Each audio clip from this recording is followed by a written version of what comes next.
Olha, você vai assistir agora Imagens Raras. É um olhar inédito no Brasil das câmeras e dos cronistas estrangeiros sobre o maior jogador de futebol de todos os tempos, Pelé. São gols, declarações, grandes momentos da carreira do rei, que surgem agora graças a um trabalho de pesquisa detalhado. É o documentário O Rei Desconhecido. Veterano e retirado de las canchas hace muitas décadas, né? Francamente, não vejo nele nenhuma fraqueza. Ele tinha uma condição natural magnífica também. Aquela técnica toda, o empenho, o sacrifício, a regularidade. Spesso si leggono titoli. Muitas vezes se lêem títulos, e isso não é de hoje. Titoli como o Pelé da literatura, do jornalismo, o Pelé del giornalismo, o Pelé da medicina, da música. Não é que ele fosse talentoso só com as pernas. Era talentoso com a cabeça, com o físico, era superdotado com a habilidade.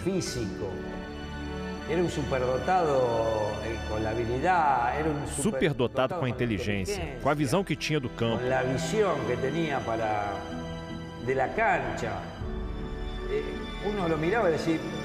A gente olhava e pensava, esse cara já sabe onde está o camisa 4, o 3, o 2. Era como se tivesse o GPS, sendo que o GPS nem tinha sido inventado. Mas o Pelé já tinha criado o GPS dele para o campo de futebol. Eu sempre digo, o Pelé é o inventor do GPS.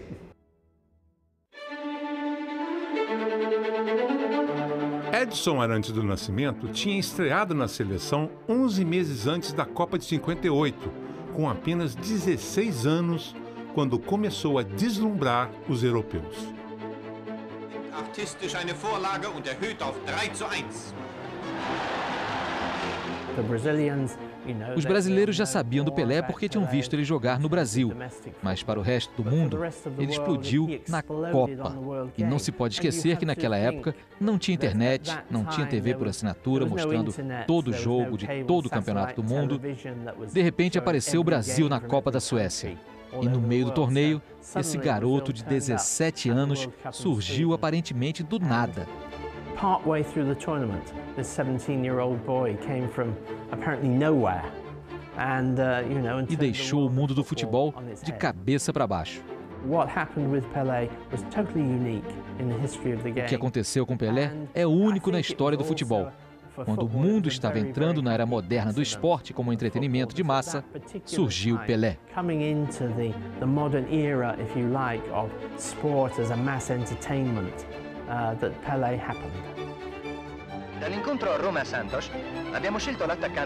Neste filme italiano de junho de 1960, uma raridade para o público brasileiro, o jogo é entre o Roma e o Santos.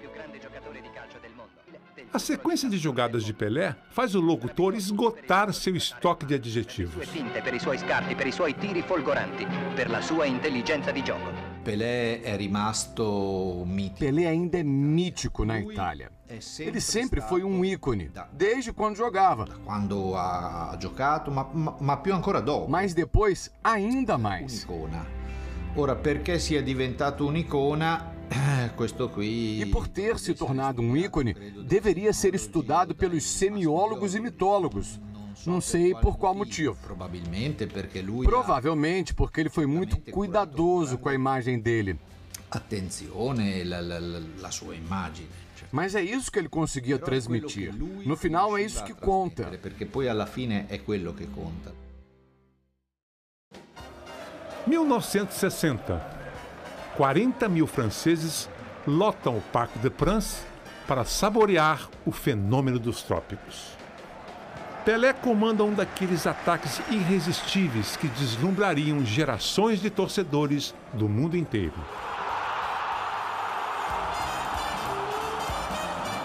Nesse outro lance que começa com uma bola na trave, Pelé costura um gol de placa que a maioria dos brasileiros nunca viu.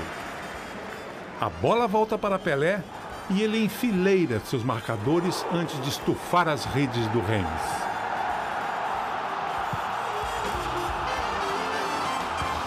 Mais do que nunca, vale a pena ver de novo. Coutinho, o genial parceiro de Pelé, comemora como se o gol tivesse sido dele. Os uruguaios têm muita memória. Quando falam de Pelé, falam de Coutinho. Nunca falam de Pelé sem falar de Coutinho, quando lembram do Santos. Falando em Coutinho, aqui nesse cinejornal raro no Brasil, um pouco da rotina gloriosa do Santos Futebol Clube dos anos 60.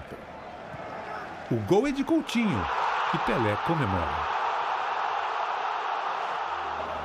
O jogo é a semifinal do torneio de Paris e a decisão do juiz de validar um gol do Stade de Reims deixa Pelé indignado. Na final do torneio, o Santos vence o Racing de Paris por 4-1. Vous avez remarqué certainement que dans l'équipe de Racing, le numéro 4, Tibari, qui joue au poste d'ailier gauche, de mi-droit, pardon. Um dos gols, mais uma vez, sai de uma espetacular tabelinha Pelé-Coutinho. Pelé, Coutinho. Coutinho, Pelé, et voilà. Não havia internet, selfie do celular, redes sociais e nem a instantaneidade planetária das transmissões de TV. Mas aquele jovem artista da bola já conquistava fãs onde quer que o Santos jogasse.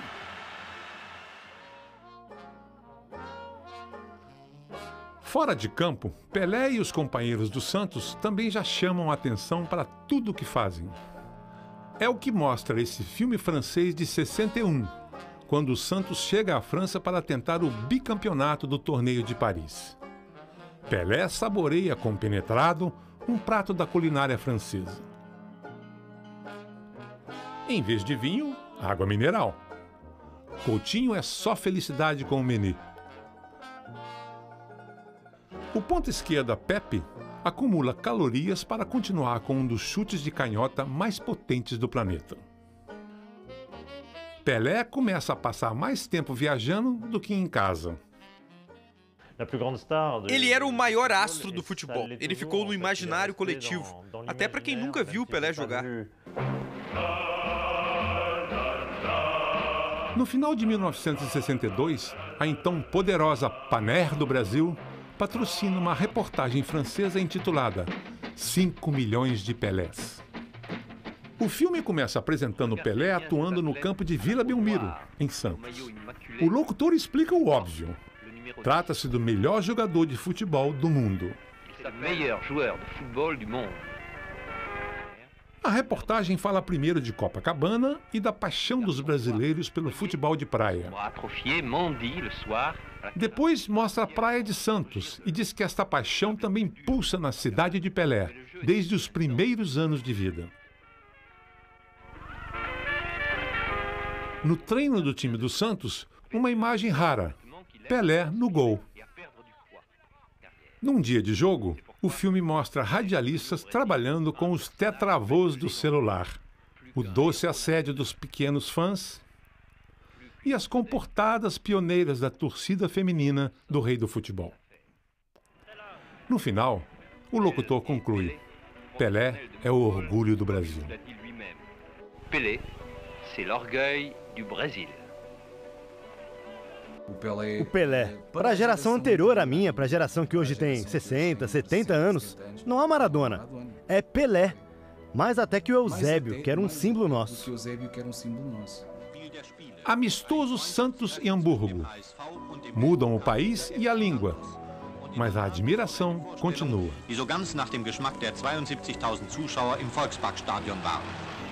O locutor diz que o mais difícil é vigiar o esquivo Pelé. E explica, ele parece hipnotizar e brincar com a bola antes do chute certeiro.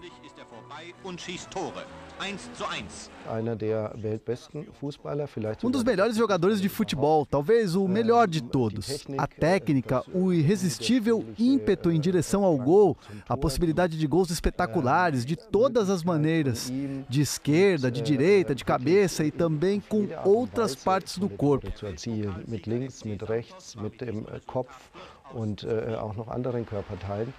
Ou seja, um jogador tecnicamente único.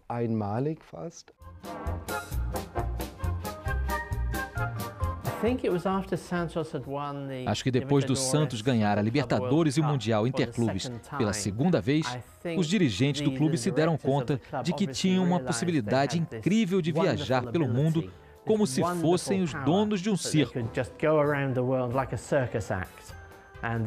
Podiam ganhar um dinheiro que ninguém achava possível jogando, jogando e jogando.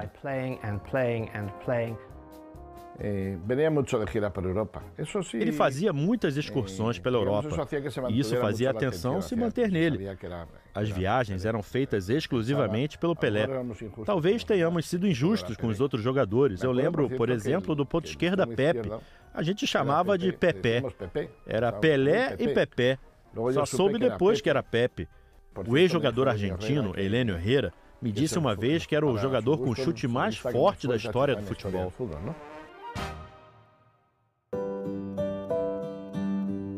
No auge das turnês do Santos pelo mundo, houve até uma operação secreta para que não faltasse luz no estádio da Inglaterra. Um dos amistosos mais famosos que Pelé e o Santos disputaram na Inglaterra foi contra o Aston Villa. Na época, o governo estava em disputa com os mineiros de carvão. Eles queriam mais dinheiro, o governo não queria dar.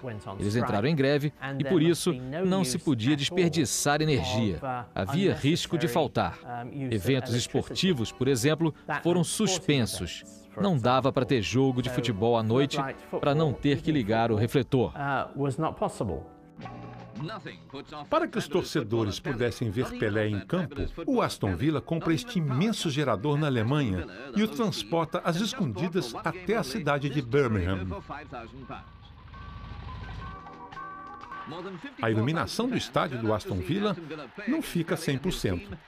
Mas para os 54 mil espectadores, o que importa é ver de perto o Santos e o Rei Pelé. Os jogadores, aliás, não sabiam do problema com a iluminação, até entrarem em campo. O Aston Villa abre o placar e a torcida vibra como se fosse um título. Em determinado momento, um dos refletores apagou, mas isso não foi o suficiente para acabar com o jogo. Se os jogadores parassem de jogar, acho que a segurança deles correria perigo.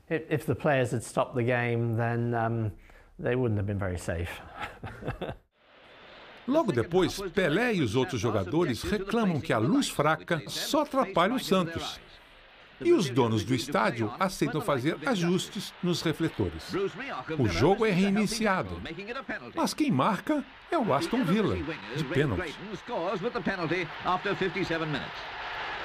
O juiz anula um gol do Santos. Mas logo depois, Pelé sofre falta e Edu faz um golaço, 2-1. A derrota do Santos não diminui o assédio dos fãs e Pelé tem de correr na hora de ir para o vestiário. 2 dias depois, num jogo contra o Sheffield Wednesday, uma simples fotografia mostra a capacidade que Pelé tinha de atrair, literalmente, montanhas de fãs. Bárbara Coelho, é impressionante como até hoje, mais de 40 anos depois que o Pelé parou de jogar, ainda aparecem aí novas imagens dele, novas entrevistas, declarações do rei. É verdade. É isso que a gente vai ver nesta segunda parte do documentário O Rei Desconhecido. A transformação de Pelé em uma celebridade mundial.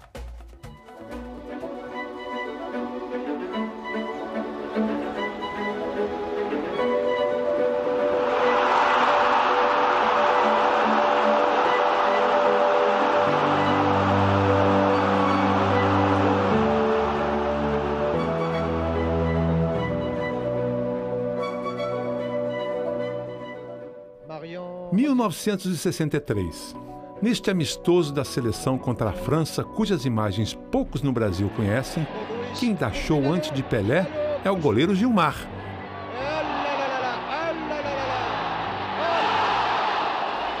Os brasileiros dominam a partida com passes rápidos, sem dar chance aos franceses. Mas o locutor diz que a equipe brasileira é desorganizada. Que não tem sistema ofensivo e nem defensivo. Até que... Viram esse chute de Pelé?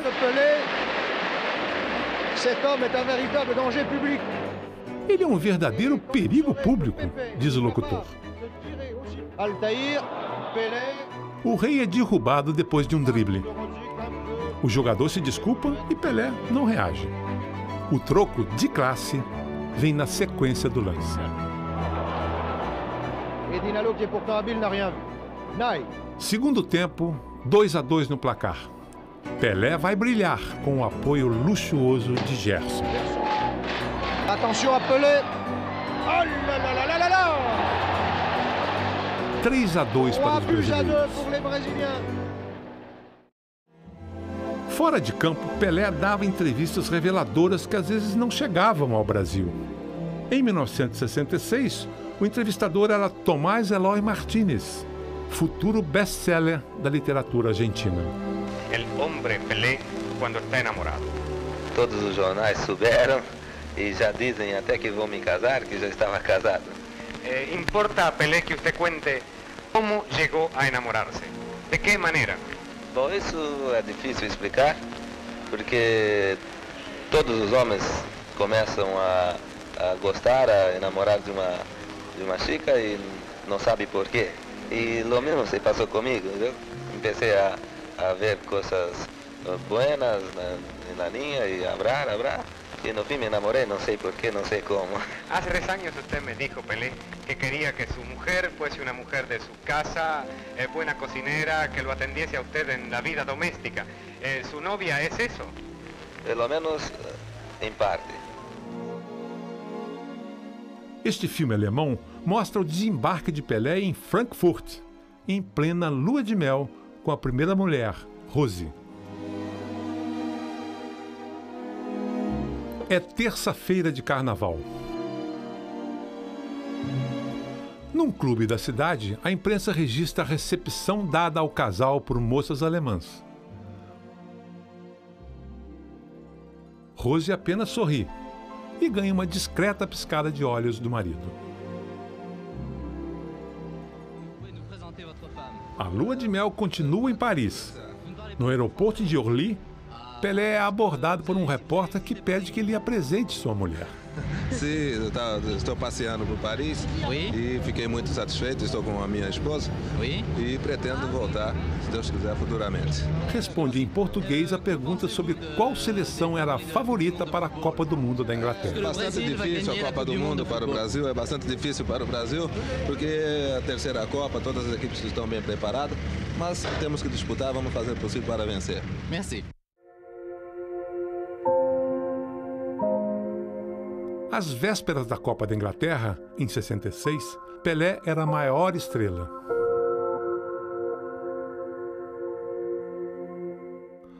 Mas a imagem dele naquela Copa é de dor e de tristeza, pela caçada impiedosa que sofreu.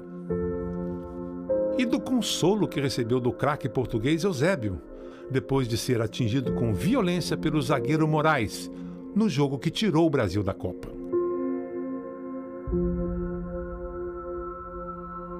E aí ali se acabou o Pelé daquela Copa. E nós sentimos muito. O Moraes aqui é um herói. O Moraes aqui é um herói, sobretudo para o Sporting. A única conquista europeia de clubes que o Sporting ganhou foi com o gol do Moraes. Ele é muito mais lembrado por isso do que pela marcação dura feita ao Pelé, que hoje daria até prisão. Mas até quando apanhava, Pelé era admirado. Do ponto de vista inglês, as pessoas sempre admiraram Pelé. Em uma época em que a arbitragem não protegia os jogadores, em que ele sofria muito com as entradas de adversários, o Pelé geralmente conseguia manter a calma.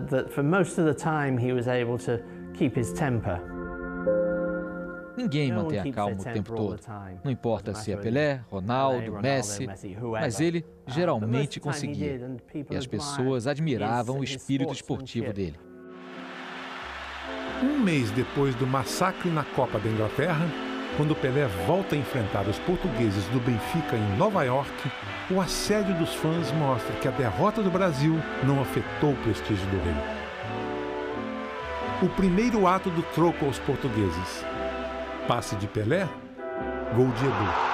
Depois, o golaço que provoca uma invasão incontrolável de fãs do rei.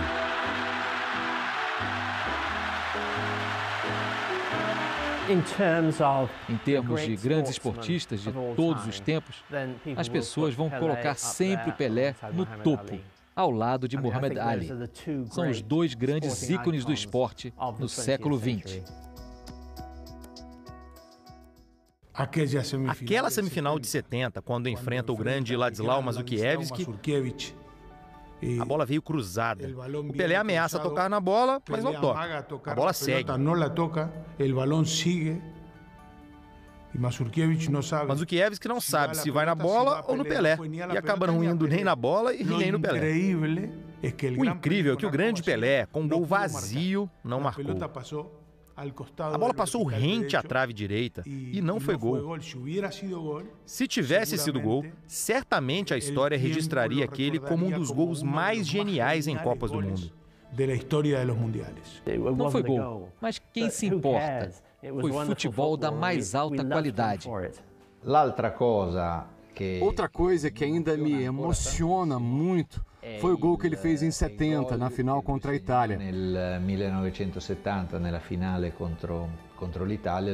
É a famosa cabeçada em que ele sobe pelo menos 30 centímetros acima de Borriite, que era um excelente cabeceador. Eram jogadas extraordinárias, incríveis. Existe uma foto muito conhecida de Pelé com Bobby Moore trocando as camisas no fim do jogo. Para muita gente, aquela é a imagem do que era o espírito esportivo de uma época que acabou. Uma semana depois da conquista do tricampeonato no México, um documentarista francês acompanha a volta de Pelé à cidade de Santos. Realmente aquilo que eu sinto. Por isso eu não tenho muito medo, entende? Não me preocupo muito em que os outros estejam ou não estejam olhando. Obrigada, Pelé. A longa despedida de Pelé dos campos de futebol incluiu um golaço na terra dos maiores rivais dos brasileiros. Pelé chega a Buenos Aires para sua última apresentação na Argentina. Uma época em que a torcida local não tinha que decidir entre ele, Maradona ou Messi. Bom, como você sabe, eu penso parar o próximo ano jogar futebol e vou cuidar de meu negócio, de minhas coisas. Eu tenho algumas coisas a parte de futebol, com Cito, que foi jogador da seleção do Brasil, e como técnico profissional, eu não tenho a intenção de seguir. Nas imagens raras e maltratadas pelo tempo, Pelé participa da goleada do Santos contra o Huracán. Primeiro com uma bomba que o goleiro pega no susto. Depois, ele deixa no estádio dos argentinos um gol que mereceria uma placa de despedida. Ele estava quase aposentado, estava gordo, mas ainda era um jogador notável, completo, maravilhoso. As coisas que fazia pareciam de cinema. Maravilhoso. As coisas que fazia, na verdade, eram de película. Pelé nunca me fez pensar que ele se achava uma estrela. Se fosse hoje, ele não correria para uma bandeirinha de escanteio para mostrar o nome e o número da camisa. Ele comemorava com os companheiros de time. É uma qualidade especial nessa personalidade maravilhosa. São tantas coisas bonitas.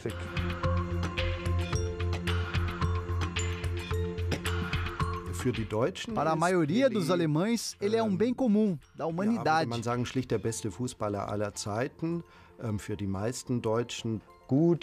Jogou na mesma época que o Beckenbauer, mas ele mesmo já disse que o melhor é o Pelé.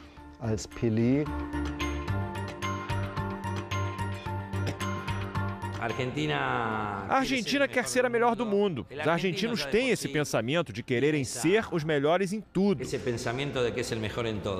Fizeram uma enquete na Argentina, em 40 milhões de argentinos, 35 vão dizer que o Maradona era melhor.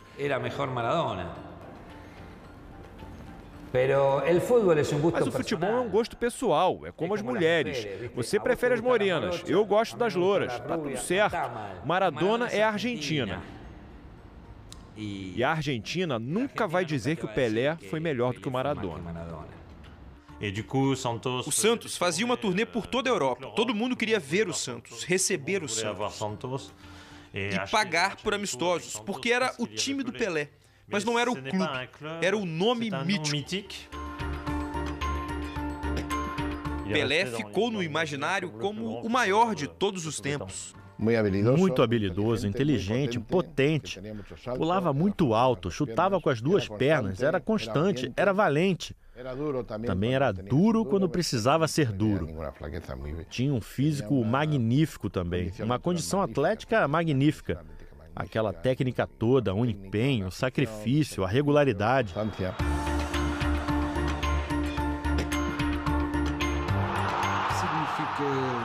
Significa universalidade. O Pelé era uma figura que não respeitava, ainda hoje, não respeita muito. É indiferente a tempos, a eras, a gerações. Ao olhar para Pelé, via-se um jogador que corria muito o campo. Tinha velocidade, tinha potência. E na hora de saltar, estava sempre com a cabeça muito acima da dos outros. Era o protótipo do atleta com os elementos fantásticos para o futebol.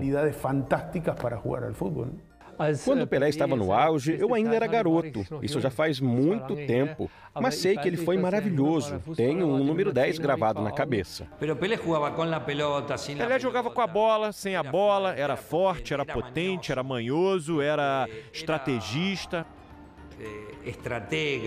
Era goleador, era armador, dava passe para gol. Que mais? Era assistidor. Que outra coisa pode se querer de um jogador que o Pelé não tinha? Um jogador de futebol que lo que tinha Pelé. Nada.